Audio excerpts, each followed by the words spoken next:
The movie starts when a man named Andy waved at some people he wanted to greet them, but they stayed quiet instead. The strangers didn't wave back. Instead, they pulled out a gun.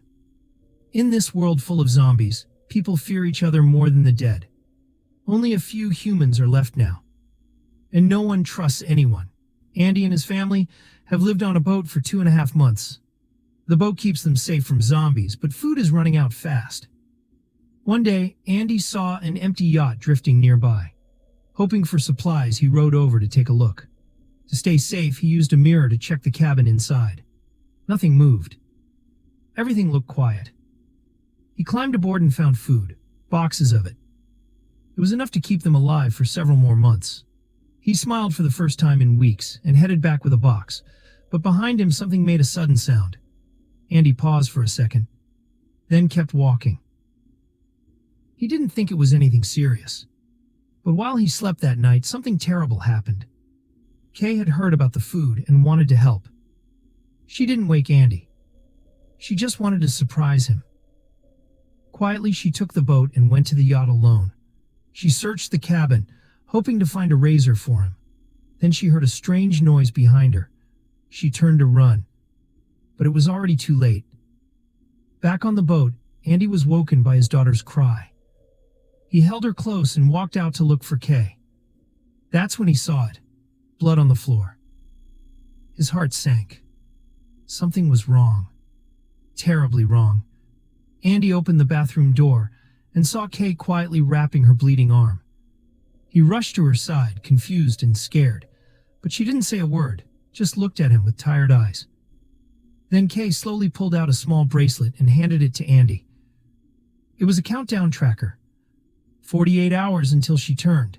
A zombie had bitten her. Andy froze. His world crashed around him, but instead of panicking, he grabbed a bag and began to pack. He remembered the government map showing help stations on land. Maybe there was still hope. Maybe they could still save her. Without waiting, the family left the boat and headed for shore. But land was more dangerous than they expected. Every step had to be careful. Every sound mattered. Thankfully, they found a car near the edge of a small road. Andy filled the tank while Kay kept watch.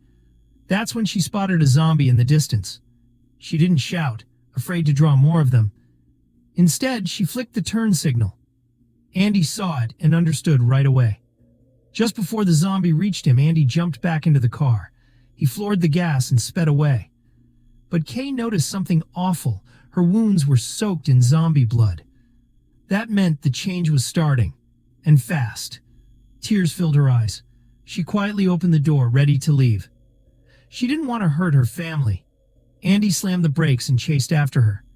She begged him to let her go. She knew the truth. She knew her time was almost up, but Andy couldn't give up. Not yet. He pulled her close and helped her back into the car. To stop her from running again, he broke the inside door handle. They kept driving, holding on to hope. But the road had more pain waiting. A zombie suddenly ran into the street. Andy swerved. The car spun out of control. It crashed, hard. Kay was thrown forward. A tree branch pierced her stomach. Andy hit his head and blacked out. When he woke, the world was quiet. He looked at the car door and saw one word written in blood. Then he saw Kay, her face covered in blood. Her eyes, not human anymore. She had turned. Andy reached for his crying daughter, trying to calm her down. But in that moment, his wife, now a zombie, bit his shoulder. Shaking with pain and grief, he carried his daughter out of the car. Then he turned back. He had to face what was left of his wife. He picked up a weapon and ended her suffering with trembling hands. Afterward, he sat beside the car, crying out in pain and heartbreak. He wanted to give up. But then he looked at his baby girl. She was all he had left, so he removed the countdown bracelet from Kay's arm and wore it himself. He reset the timer. 48 hours until his own change. Andy knew what he had to do. He had to find someone to protect her before it was too late. With his daughter on his back, he set off once more. She kept crying as they walked. Andy sprayed Kay's perfume in the air. Smelling her mother's scent, the baby calmed down at last. But suddenly, Andy spotted the zombie that caused their crash. He raised a branch, ready to strike. Then someone stopped him. A girl named Thumi appeared from the shadows. She cut her palm with a stone, and the zombie followed her scent. She was using blood to lead the zombie, keeping it close, not killing it. It was her way of staying near someone she had loved. Andy didn't understand, but he kept moving forward. Following the map, he walked through the night. At last he reached the aid station, or what was left of it. The place was dark, cold, and silent. He feared he was too late. Then he saw someone, an older woman named Etta, sitting alone in the corner. She saw the bite on his arm and gently wrapped it with a bandage. Etta told him the truth. This place wasn't a safe zone anymore. The government had abandoned it after the virus spread too fast. Andy asked if she could care for his daughter, but then Etta removed her wig. She was sick too, slowly dying. Andy knew she wouldn't last long. The next morning, he thanked her and left once again. With his daughter strapped to his back, he walked through a silent graveyard. Zombies knelt in the dirt, faces buried, completely still. But if disturbed, they woke. He walked carefully, quietly. Then he saw something a truck parked ahead. Andy moved closer to check if it still worked. Suddenly, someone shouted. It was Vic, trapped in a pit nearby. Zombies were closing in. Gunshots rang out, drawing more of them toward the sound. Vic threw Andy the keys. Andy jumped into the truck, started the engine, and hit the gas. He rescued Vic just in time. But the danger was far from over. Vic took Andy to a small gas station where he said he lived with his wife. At first glance, they looked like a happy couple. Vic handed Lorraine a necklace he found earlier. She took it without a smile, then threw it aside when Vic looked away. Andy noticed but didn't ask questions. Tired and confused, he sat down to rest for a while. Soon, Vic invited Andy to come outside and walk around. Andy had no choice but to leave his daughter with Lorraine. What he didn't expect was a lesson in shooting. Vic gave him a gun and told him to practice. Ahead of them, a group of zombies surrounded a cage. Something inside was drawing their attention. Andy aimed and fired, killing each zombie with Vic's help. But when they got closer, Andy froze. Inside the cage was Thumi, the same girl he met before. He realized what was happening. This wasn't survival. It was cruelty.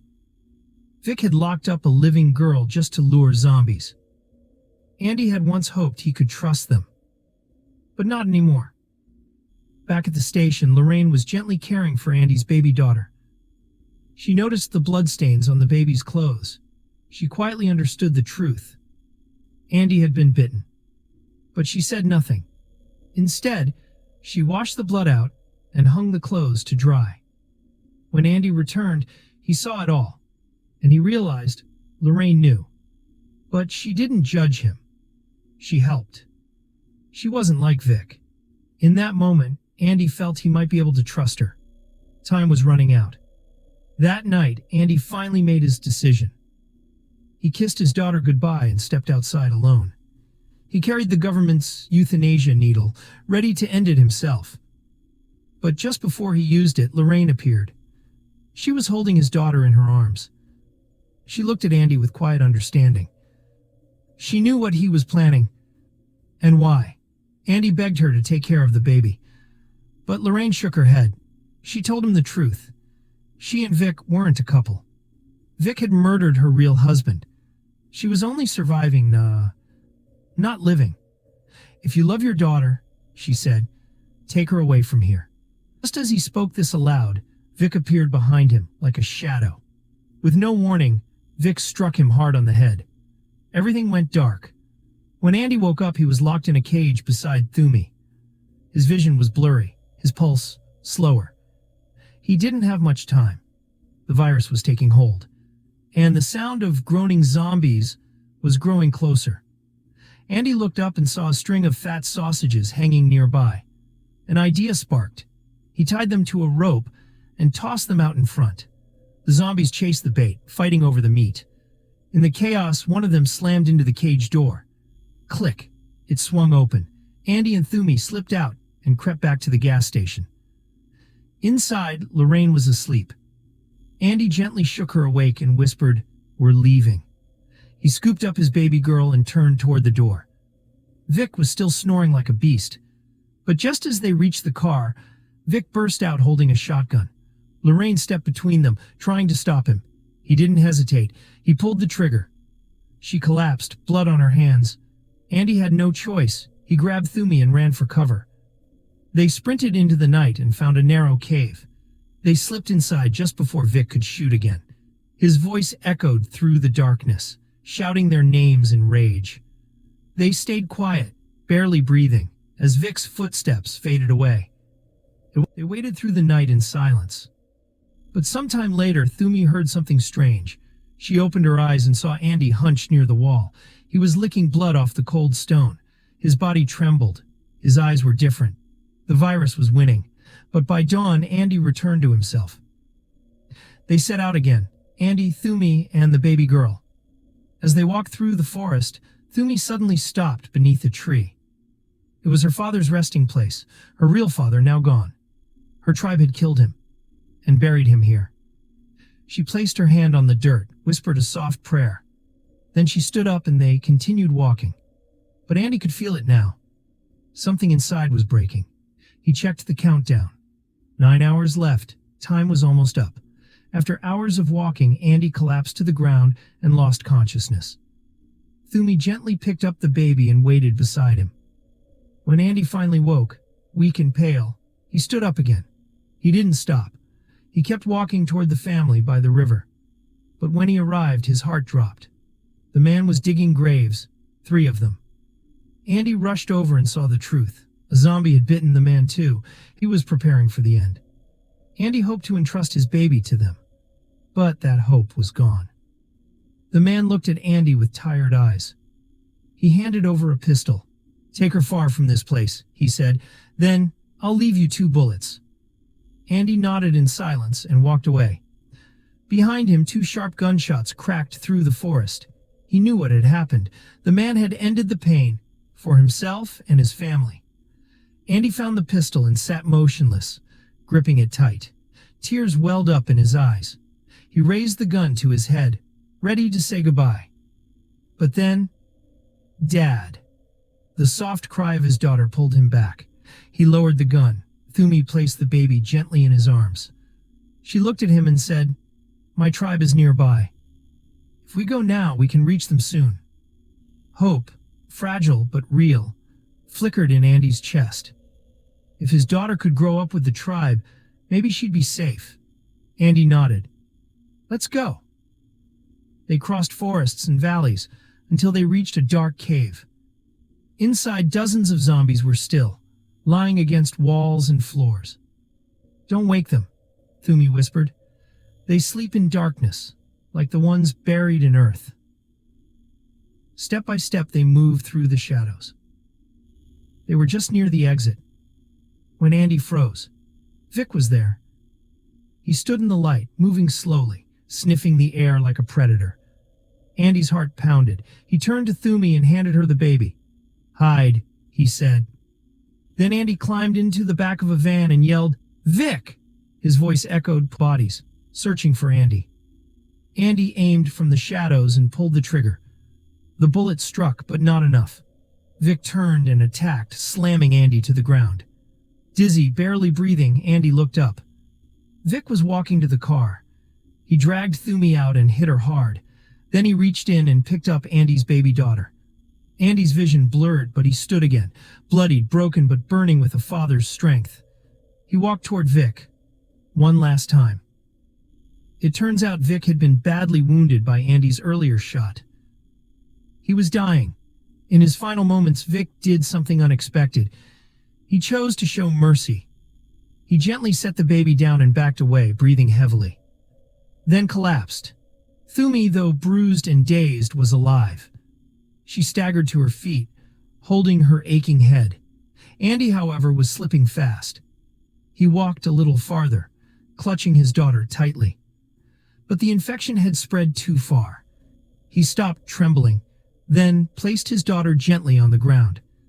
A few steps later, he collapsed, his face twisted in pain, blood running from his mouth. He stood up again, but something had changed. Zombie blood now covered his face, and his eyes burned with hunger. He tried to stay awake. He wiped his face again and again, trying to fight the urge. Even the smell of rotting meat tempted him. But Andy wasn't ready to give up.